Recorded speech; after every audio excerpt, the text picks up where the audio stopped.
এটা আমার first BCS ছিল। এবং ওভারঅল আমি হচ্ছে এক্সপেরিয়েন্স বা হচ্ছে এটা জীবনের প্রথম পরীক্ষা একটা আনন্দের সহিত আমি অংশগ্রহণ করছি। আর প্রশ্নপত্র ছিল স্ট্যান্ডার্ড ছিল এটা বলা যায়। আমার ফলাফল হচ্ছে আমি মানে প্রথম বিসিএস হিসাবে আমি হচ্ছে আপনার এক্সপেরিয়েন্স এরকমটাই মানে অ্যাটেন্ড করা আর কি, এরকম একটা আর কি। পরীক্ষা দিয়ে মোটামুটি সন্তুষ্ট। আর প্রশ্নপত্র মোটামুটি বাংলা যে সাহিত্যর অংশটা ছিল সেটা একটু তুলনামূলক আমাদের কাছে কঠিন মনে হয়েছে এবার আর কি। আর বাদ বাকি গতানুগতিক ছিল, সাম্প্রতিক বিষয়গুলো সহজই ছিল এবার। প্রশ্নপত্র তেমন খারাপ হয়নি। আমার প্রিপারেশন আরেকটু ভালো হতে পারতো, কিন্তু প্রশ্নপত্র ভালোই হয়েছে, যথেষ্ট এরকম ভালো হয়েছে।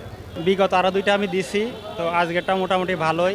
প্রতিবারই মোটামুটি কিছু সহজ করে আর ঘুরায় ফেরায় অন্যটা কঠিন করে। যেমন এবার বাংলা সাহিত্য, বাংলা ব্যাকরণটা একটু কঠিন করছে, আবার আপনার ইংরেজি সাহিত্যটা সহজ করছে, বা সাধারণ জ্ঞান যেটা বাংলাদেশ ছিল এটা মোটামুটি সহজ করছে।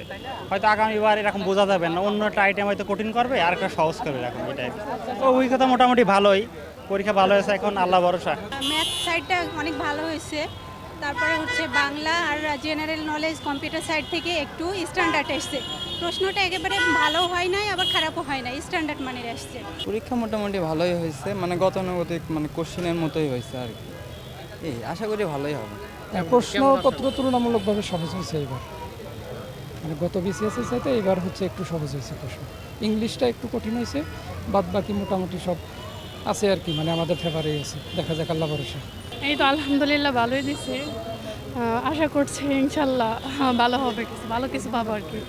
হ্যাঁ, প্রশ্নপত্র ওভারঅল ভালো ছিল। আর পার্সোনালি আমার কথা জিজ্ঞেস করলে যে হ্যাঁ, আমি মোটামুটি বেশ ভালো দিয়েছি। প্রশ্ন স্ট্যান্ডার্ড ছিল, অতটাও কঠিন নয়, তবে প্রশ্নটা যথেষ্ট মানে আশা অনুরূপ ছিল। মানে সাজেশনে যা যা ছিল তা অনেকটাই এসেছে, তবে সব অ্যান্সার করা সম্ভব হয়নি। তবে আশা করি ফল অতটাও খারাপ হবে না, ভালোই হবে।